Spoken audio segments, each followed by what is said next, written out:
జీవము కలిగిన దేవుని బిడ్డలారా, అందరికి కూడా ప్రభువైన యేసుక్రీస్తు నామములో శుభములు వందనాలు తెలియజేస్తున్నాం. దేవాది దేవుడిని యేసుక్రీస్తు దేవుడు గొప్ప కార్యాలు గొప్ప మేలు చేశాడు. మీకు స్తోత్రాలు వందనాలు.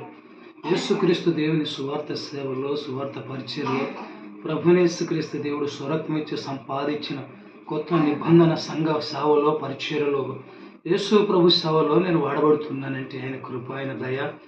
కనుక దేవుని బిడ్డ 40 సంవత్సరాలు యేసుక్రీస్తు దేవుని సేవలో ఉన్న నాకు నెలకు 100 రూపాయల జీతం కూడా లేదండి. చాలామంది సేవకులు జీతం కొరకు ప్రయత్నాలు చేస్తున్నారు, పని చేస్తున్నారు. చర్చిలలో జీతాలు పెంచాలని, చర్చిలలో జీతాల కొరకు సేవకుడు పనిచేస్తున్నారు. దేవుని సేవకుడు యేసుక్రీస్తు దేవుని సేవకుడు జీతం ఉండకూడదండి. జీతగాడే కానీ ప్రభువైన యేసుక్రీస్తు దేవుని సేవకుడు అభిషక్తులై ఉండి ప్రార్థన పనులు ఏదైనా వాళ్ళు గిఫ్ట్లకు ఇస్తే తీసుకోవాలి, కానుకలకు ఇస్తే తీసుకోవాలి. కానీ జీతం మాత్రం ఉండకూడదు. ఫైళ్ళు కానీ రికార్డులు కానీ ఉండకూడదు. జీతం ఇచ్చినట్టు బుక్లలో ఉండకూడదు, రికార్డులలో ఉండకూడదు. జీతం నెల జీతం అన్నట్టు ఉండకూడదు. ప్రభువైన యేసుక్రీస్తు దేవుని కృపను బట్టి 40 సంవత్సరాలు యేసుక్రీస్తు దేవుని సేవలో నాకు జీతం లేదండి, ఇల్లు లేదండి, ఆస్తులు లేవండి, డబ్బులు లేదండి. ప్రభువైన యేసుక్రీస్తు దేవుడు ఆకాశ పక్షులను పోషించినట్టు దినం నన్ను నా కుటుంబాన్ని మహారాజు వల్ల పోషిస్తున్నాడు. ప్రతి దినము చికెన్, మటన్, తృప్తికరమైన భోజనాలు, వస్త్రాలు, అన్నము, వస్త్రాలు సమృద్ధిగా యేసుక్రీస్తు దేవుడు నా కుటుంబానికి ఇచ్చి పోషిస్తున్నాడు. కొరత అనేది లేదు, ఇబ్బంది అనేది లేదు. ప్రభువైన యేసుక్రీస్తు దేవుడు పోషిస్తున్నాడు. ఆకాశ పక్షులు చూడి ఆ విత్తవు, కోయవు, కొట్టులు కూర్చుకోవు. వాటిని పోషించే మీ పరలోకమైన తండ్రి మీరు వాటికంటే శ్రేష్ఠులు కాదు, మిమ్మల్ని పోషిస్తాడని యేసయ్య దేవుడు చెప్పాడు. 40 సంవత్సరాలండి ప్రభువైన యేసుక్రీస్తు దేవుని కృపలన 100 రూపాయల కానుక, 200 కానుక, 500 కానుకలు ఇస్తున్నారు. దేవుని పిల్లలు కానుకలు ఇస్తున్నారు. నేను నా కుటుంబం పోషణ జరుగుతుంది. ప్రతి నెల కూడా 2 సభలు జరుగుతున్నాయండి. సువార్త సభలు పెడుతున్నారు. 2 సభలు ప్రతి నెల, బహిరంగ సభలు, సువార్త సభలు. ప్రభువైన యేసుక్రీస్తు దేవుని కృపను బట్టి యేసయ్య పాదాలు పట్టుకొని పెడుతున్నా. ప్రతి నెల సభలు పెడుతున్నా. సువార్త సభలు, బహిరంగ సభలు, ఇంటిని సువార్త, ఈదు సువార్త కోడికలు, స్త్రీల కోడికలు, యవనస్తుల కోడికలు, సావుకుల మీటింగ్స్, రకరకాల విధానంగా యేసుక్రీస్తు దేవుని ప్రార్థన చేసి ఆయన ప్రేరేపించిన విధానంగా నేను మీటింగ్ చేస్తున్నా, సేవ చేస్తున్నా. ప్రభువైన యేసుక్రీస్తు దేవుని సువార్త ప్రకటించి బాప్తిసాలు ఇచ్చి సంఘాలు కడుతున్నా. దేవునికి మహిమ కలుగునుగాక. అపోస్తలుడైన పౌలు గారు 7 సంఘాలు స్థాపించాడు. దేవునికి మహిమ కలుగునుగాక. అలాంటి జీవితం నాది. అపోస్తలుడైన పౌలు గారు ఏమన్నాడు? అన్నం, వస్త్రాలు కలిగి ఉండటం మేలు, ధనం అనేకమైన కీడికి మూలము అని చెప్పాడు. దేవుని వాక్యంలో రాబడిన ధనము అనేకమైన కీడికి మూలము, డబ్బు ఆస్తి కీడి చేస్తుంది, బాధ పెడుతుందని వాక్యంలో రాయబడింది. దేవుని సేవకులు నాతోటి జరుపుని వారు జీతాల కొరకు ప్రయత్నాలు చేస్తున్నారు. జీతాలు పెంచాలని, జీతాల కొరకు సేవ చేస్తున్నావా?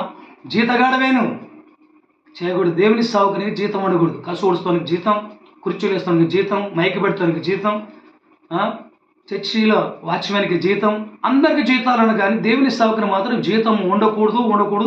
అది జీతం అంటే తప్పది. ప్రభువైన యేసుక్రీస్తు దేవుని సేవకుడు ఏం చేయాలంటే సేవలో ఏమన్నాడంటే వాక్యంలో, కళ్ళ మీద బంతి తిరిగే ఎద్దుకు మూతికి చిక్కం పెట్టకూడదు. అది తినుకుంటూ తిరగాలంట. దాన్ని బంధించకూడదు. ఇంతనే జీతం, ఇంతనే కానుక అని తిరుగుతున్న కానుక. దేవుని సేవకుడు సేవలో అనేకమైన సువార్త కోడికలు, మీటింగులు, ఉపవాస ప్రార్థనలు తిరుగుతూనే ఉండాలి. ఆయనకి పెట్టకూడదు, తృప్తిగా తినాల. సేవకుడైన వారు కూడా ఆ కానుకలు తీసుకుని ఆస్తులు కొనకూడదు. బంగారు కానుకలు కొనకూడదు, తప్పు. తినాల, కడుపు నిండుగా రోజు చికెన్, మటన్ తినాలి. మంచి బట్టలు వేసుకొని పొద్దునటి, మధ్యాహ్నం డ్రెస్ వేసుకోవచ్చు. దేవుని కృపను బట్టి యేసుక్రీస్తు దేవుడు 40 సంవత్సరాలు దేవుడు ఉచితంగా నన్ను నా కుటుంబాన్ని పోషిస్తున్నాడని. కొరతలు, అక్కర్లు తీరుస్తున్నాడు, అవసరం తీరుస్తున్నారు. ఏది అవసరమో దవాఖానకి, బండి రిపేర్ అంటే బండికి, అంటే ఏది అవసరమో ఏది అక్కరనో ఆ సమయానికి దేవుడు ఎవరి ద్వారా ఇప్పిస్తున్నాడో ఆ కొరత తీర్చబడుతుంది. నేను ప్రభుని మైపరుస్తున్నా, కృతజ్ఞతాస్తుతులు చెల్లిస్తున్నాను. ఈ లోకంలో దేవుని సేవకులు పాస్టర్లు ఎట్లా సేవ చేయాలంటే డబ్బు కొరకు సేవ చేయకూడదు, కానుకల కొరకు సేవ చేయకూడదు, డబ్బుల కొరకు కానుకల కొరకు సేవ చేయకూడదు, సేవకుడు కాదు. ప్రభువుని యేసుక్రీస్తు ప్రకటించి 12 మంది శిష్యులు చేశారు. చూడు, యేసుక్రీస్తు దేవుని శిష్యులు 12 మంది తమ స్థిరాస్తులను అమ్మి, గొర్రె ఉంటే బర్రె ఉంటే ఎద్దుంటే చెట్టు ఉంటే భూమి ఉంటే ఇల్లుంటే అమ్మి ప్రభువుని యేసుక్రీస్తు సువార్తకి ఖర్చు పెట్టి ప్రభువుని యేసుక్రీస్తును ప్రపంచానికి సర్వలోకానికి ప్రకటించి హతసాక్షులైపోయారు. అది సేవ. 12 మంది శిష్యులు చేసిన సేవ సేవ సేవ సువార్త సేవ ప్రపంచానికి ప్రకటించారు. యేసుక్రీస్తు దేవుని పూజించండి, ప్రార్థించండి, ఆరాధించండి. 12 మంది శిష్యుల కంటే సేవ ఇప్పుడు ఉందా? ఇప్పుడున్న సేవకులందరూ కూడా దేవుడు దీవించాడు, పెద్ద సేవకుడు, బాగా ధనం ఉన్న సేవకుడు, బాగా ఆస్తున్న సేవకుడు, పెద్ద జీతం ₹1,00,000 జీతం ఉన్న సేవకుడు, ఏమన్నా ఆలోచన ఉందండి?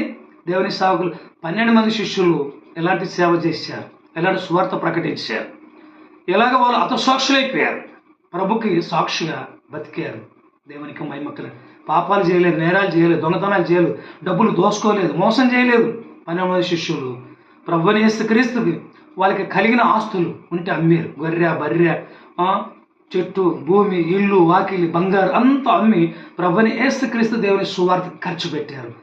ఇప్పుడు ఈ కాలంలో మామూలు జిల్లాలో ఆస్తులు అమ్మి, డబ్బు అమ్మి, నాకున్నేదంతా అమ్మి సువార్తకి ఖర్చు పెట్టి యేసుక్రీస్తు దేవుని సువార్త ప్రకటిస్తున్నా.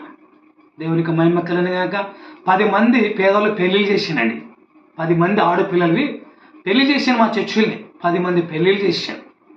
నా సొంత బిడ్డ పెళ్లి చేసినట్టు ₹1,00,000 ఖర్చు పెట్టి లేకుంటే అప్పు తెచ్చి వడ్డీతోనే దిద్ది 10 మంది ఆడపిల్లలు పెళ్లిళ్ళు చేసి కట్టాను.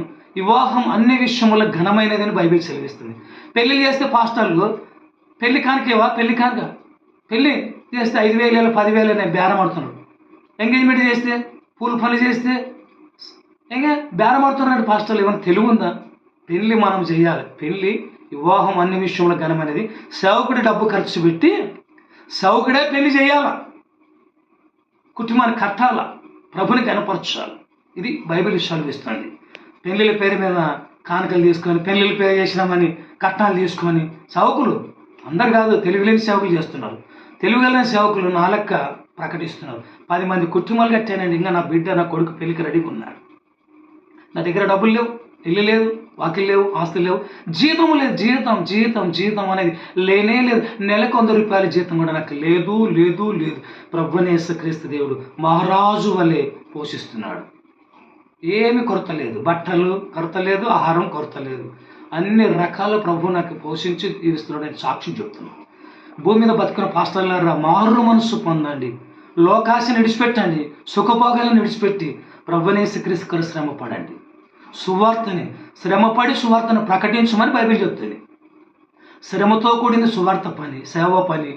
దేవుని పాస్టర్ అంటే, సువార్తికుడు అంటే, దేవుని పాస్టర్ సేవకుడు దాసుడు అంటే శ్రమతో ఇరుకు ఇబ్బందులతో కూడిన సేవ. యేసుక్రీస్తు దేవుని సేవ సుఖభోగాలతో కూడింది కాదు. సుఖభోగాలతో ఎవరైనా సేవకుడు ఉంటే అది సేవ కాదు, అతని సేవకుడి కాదు. ప్రభువుని యేసుక్రీస్తు దేవుడు ఇరుకు ఇబ్బందులతోనిగా ప్రభు చెప్పాడు, ఇరుకు మార్గము విశాల మార్గం. ఇరుకు మార్గము కష్టపడిన సేవకుడు కష్టమున్న విశ్వాసి. విశాలమైన మార్గంలో సుఖభోగాలు అనుభవించిన వ్యక్తి, మోసాలు చేసిన వ్యక్తి, అన్యాయం చేసిన వ్యక్తి, పాస్టర్ అయినా విశ్వాస అయినా స్త్రీ అయినా పురుషుడైనా విశాలమైన మార్గం నిత్య నరకానికి నడుపుతుంది, ఇరుకు మార్గం నిత్య జీవానికి నడుపుతుంది అని బైబిల్ సెలవిస్తుంది. సాక్షి చెప్తున్న దేవుని బిడ్డలారా, మామునారు జిల్లాలు కానీ, తెలంగాణ రాష్ట్రంలో కానీ, భారతదేశంలో కానీ, ప్రపంచంలో ఉన్న పాస్టర్లు అందరూ కూడా నా జతపని వారు మారు మనస్సు పొంది నిజమైన దేవుని సేవకుడిగా బతకండి, నిజమైన సేవకుడిగా జీవించండి. ఇరుకు ఇబ్బందులతో సేవ చేయండి, కరువు కష్టాలతో సేవ చేయండి. 12 మంది శిష్యులను జ్ఞాపకం చేసుకున్నాడు. ఏం బైబిల్ ట్రైనింగ్ చేశారండి మీరు? 12 మంది శిష్యులు 3.5 సంవత్సరాలు యేసుక్రీస్తు ప్రభుతో నడిచారు. యేసు ప్రభు చేసిన సూచక్రియలు, మహత్కార్యాలు, స్వతంత్రాలు, అద్భుతాలు చేసి చూశారు.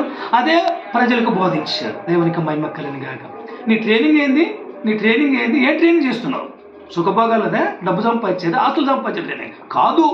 ప్రభువుని యేసుక్రీస్తు కొరకు ఉన్నటివి అమ్మాల. ఇల్లుందా? నీ భాగానికి వస్తే ఇల్లుందా, భూమి ఉందా, సేనుందా, చెట్టు ఉందా, అన్నిటిని అమ్మి ప్రభువైన యేసుక్రీస్తు సేవకి ఖర్చు పెట్టి ఆత్మసాక్షి అంటే నిల్ బ్యాలెన్స్తో ఉండాలి సేవకుడు, బ్యాంక్ బ్యాలెన్స్ ఉండకూడదు.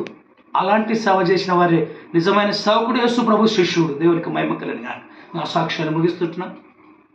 సాక్ష్యం అంటున్న దేవుని బిడ్డలారా, మీ అందరూ కూడా ప్రభువైన యేసుక్రీస్తు నామములో వందనాలు వందనాలు వందనాలు.